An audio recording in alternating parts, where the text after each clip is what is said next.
Hi everyone.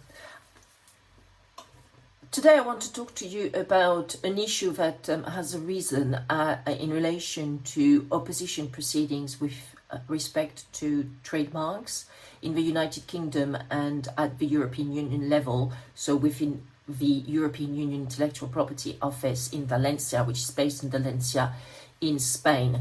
So this EUIPO, European Union Intellectual Property Office, takes care of registering European Union trademarks for the 27 member states of the European Union. As I'm sure you know, before the 1st of January 2021, the UK was the 28th member state of the European Union.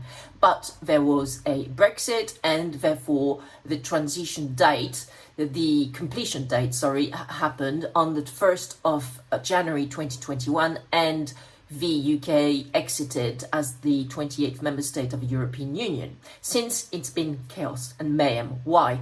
Because when there were some outstanding and ongoing opposition proceedings, both at the UK Intellectual Property Office and at the European Union Intellectual Property Office, they have adopted completely different policies, which to me is absolutely crazy. So what is happening is that when there were some ongoing trademark opposition proceedings in front of the EUIPO, where the attacked trademark, so to speak, the opposed trademark was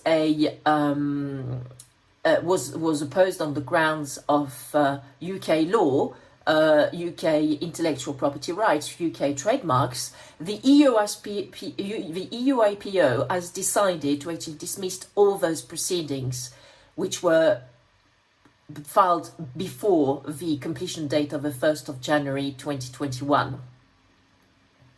So almost without any warning, because they took that decision back in September, October 2020, they decided to completely dismiss all these proceedings without any compensation, any damages to the opponents, basically, who had filed such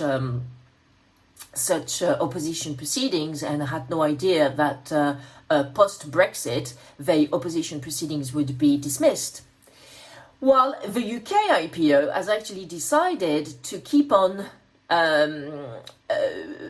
ruling the ongoing opposition proceedings, which were filed on the grounds of European Union trademarks.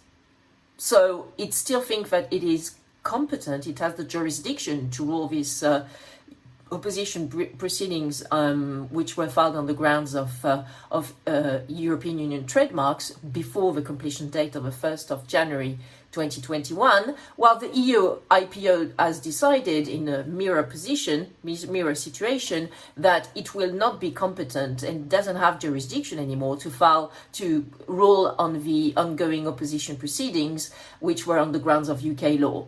So this is a complete mystery to anyone who has any legal training whatsoever. Especially since there is a principle which is called the principle of non-retroactivity, whereby basically you can't take a law and have it have some effects on some facts which were existing prior to the entry into force of such law. So if you apply the principle of non-retroactivity, the EU IPO cannot decide that all of a sudden, after the 1st of January 2021, it is no longer competent, no longer has jurisdiction on ongoing EU IPO proceedings, opposition proceedings, which were on the ground of UK trademarks. So be that as it may, when you have to advise a client, because clients are completely baffled as well, especially when they are outside the European Union and outside Europe, I just can't believe that such a situation is happening. It's difficult because you have to explain to them that it is just not, is not rational and it is not lawful. But what do? Do you actually file an appeal against the EU IPO's dismissal decision?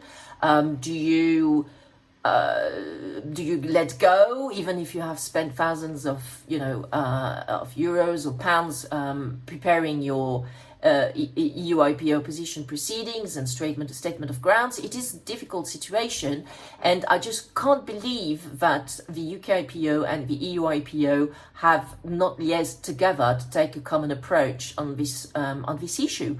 It is absolutely baffling to me that they are taking a completely different stance, because at the end of the day, it is extremely detrimental and unequal for basically opponents and trademark owners in the UK and at the EUIPO level. It is extreme. So, but there's nothing that us lawyers can do about this. It's just the situation which is presenting itself, which is completely, as I said, irrational, but it is what it is. So we have, as lawyers, as trademark lawyers, to advise our clients the best we can with those completely, changing situations and circumstances which are evolving almost on an hourly basis. But I think that this reflects extremely poorly on the UKIPO and the EUIPO, the fact that they never coordinated themselves and took a common approach, and also complied, and here I'm targeting the EUIPO in particular, complied with the principle of non-retroactivity to ensure that there would be some security and continuity in the EUIPO opposition proceedings, which had been filed before the 1st of January 2021 on the grounds of UK trademark rights.